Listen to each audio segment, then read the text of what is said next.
Siria está aquí, a 8 horas de avión de España. Es la mitad de grande y su población se concentra aquí. ¿Por qué? Porque toda esta zona es un enorme desierto, pero un desierto muy importante. Tiene 1/3 de las reservas de petróleo del mundo y también de gas natural. Según algunos, el nuevo petróleo. Para sacarlo de aquí y llevarlo a Europa, hay que rodear toda esta península y salir por el canal de Suez. Como te puedes imaginar, aquí te cobran. Pero hay otra manera más fácil, la línea recta. El que controle estas tuberías las puede abrir y cerrar, como un grifo. Si no pagas, no hay petróleo, ni gas. Esta región es increíble. La civilización en el planeta empieza en 3 sitios y este es uno de ellos. Mesopotamia, aquí. Sumer, que te sonará menos, pero es donde empieza todo, aquí también. ¿Recuerdas la Torre de Babel de la Biblia? La hicieron estos tíos. Egipto, aquí. Siempre ha sido un punto de contacto entre Oriente y Occidente, dando a Asia salida al Mediterráneo. Quizá por eso aquí nacen las principales religiones monoteístas, el judaísmo, el cristianismo y el islam. El islam es el último que llega y de hecho acoge a las 2 anteriores. Adán, Noé, Moisés, Jesucristo son considerados profetas islámicos. Bueno, al grano.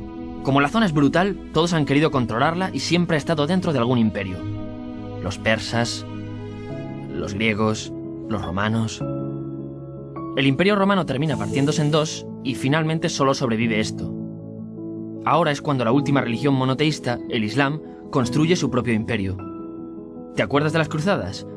Bueno, pues son los europeos cristianos intentando recuperar esta zona de la que estamos hablando. Los últimos en llegar son los turcos, que ojo, no vienen de Turquía, sino de muy lejos en Asia, junto con Gengis Khan.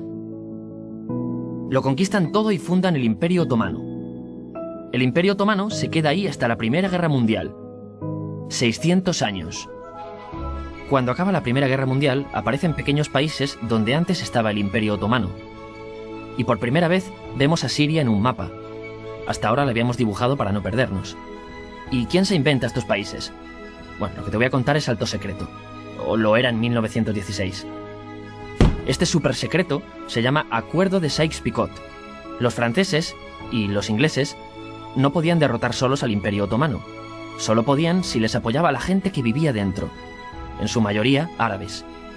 ¿Cómo se los ganaron?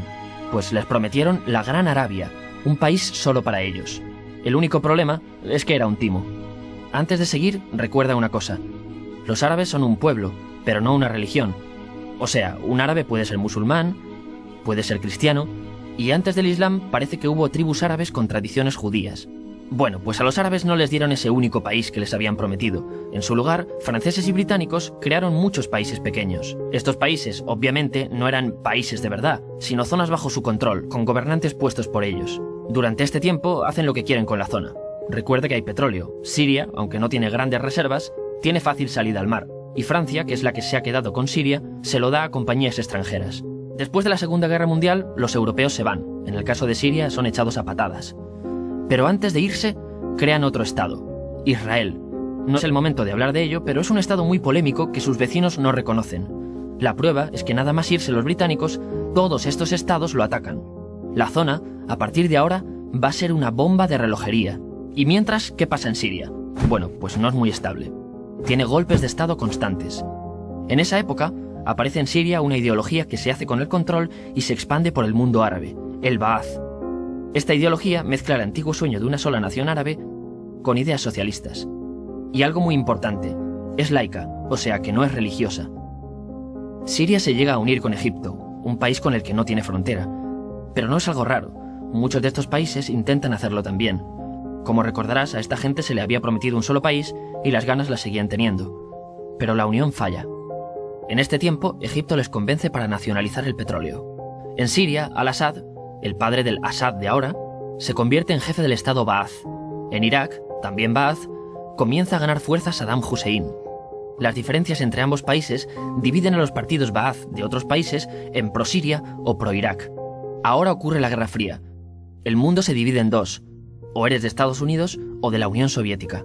Son años muy movidos en los que se pegan constantemente con Israel, invaden su vecino Líbano y comienza una oposición islamista al régimen Ba'ath de Assad. Los hermanos musulmanes. Vale, volvamos atrás un momento. Recuerdas que la mayoría de árabes eran musulmanes, ¿verdad? Bueno, pues dentro de los musulmanes hay 2 ramas fundamentales.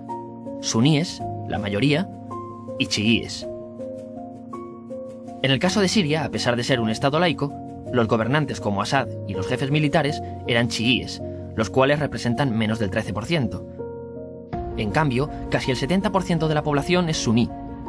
Un dato curioso es que los cristianos son casi el 10%. Que los chiíes controlen el gobierno y ejército mosquea a la población suní, y ese sentimiento es aprovechado por los hermanos musulmanes, islamistas radicales suníes. Estos toman las armas en la ciudad de Hama, en contra del gobierno, y Assad acaba con la revuelta a costa de matar miles de civiles y encarcelar a mucha gente. En el año 2000, Assad padre muere, y le sucede Assad hijo. Ante las presiones, libera a muchos presos, trae internet y esperanzas de cambio. Hay un periodo de gran debate político y aparece la oposición. También vuelven los hermanos musulmanes. Los siguientes años son difíciles. Arrestan a la oposición. Y Bush incluye Siria en el eje del mal, y esto la aísla. Está mal visto negociar con Siria. Los kurdos, un pueblo que vive repartido por varios países de la zona, comienzan a protestar también. Hay represión y muertos. En 2011, te sonará esto, ocurre la Primavera Árabe. ¿Qué es esto? Bueno, es una protesta que se va propagando por todos los países árabes pidiendo más democracia. Como ves, el mundo árabe, a pesar de estar dividido en países, tiene tendencias generales.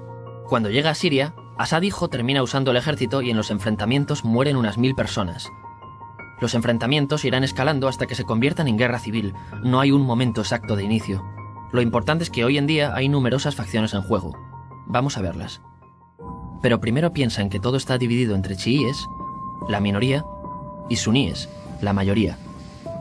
Chiíes, y además laicos, o sea, no religiosos, son el gobierno de Al-Assad. Controla todo esto, que si recuerdas son básicamente las zonas chiíes del país, y está enfrentado al resto.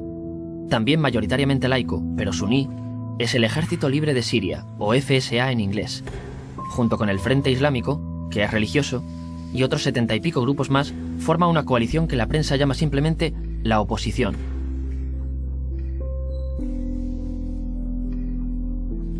También suníes e islamistas, pero radicales, son Al-Nusra, llamados Al-Qaeda en Siria porque son básicamente eso, Al-Qaeda en Siria.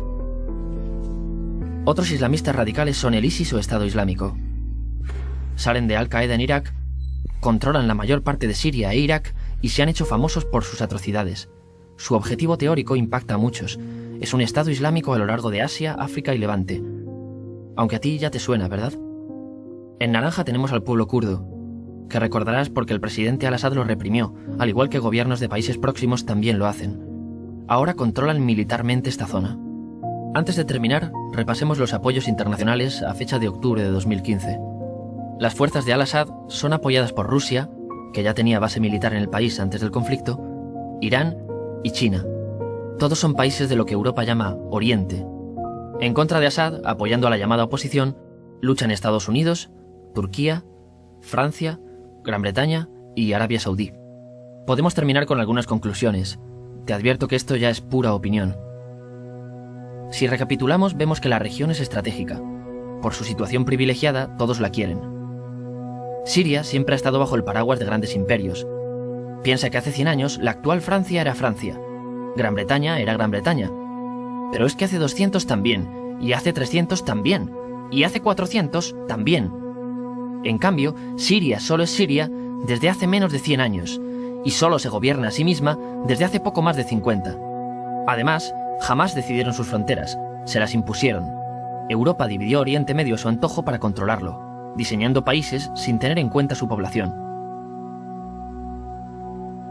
Muchos historiadores dicen que todo pueblo tiene la necesidad de manejar su propio destino, pero estos ingredientes que hemos visto juegan en contra de proyectos como la Siria Ba'ath, que encima usa la represión para mantenerse.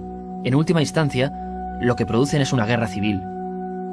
En este contexto no es extraño que aparezcan actores que se alimenten de la desesperación, el sentimiento suní de opresión y la visión de Occidente como invasor. ISIS usa la identidad árabe y la mitología de antiguos imperios. Cuando quieras entender el presente, pregúntate, ¿y el pasado?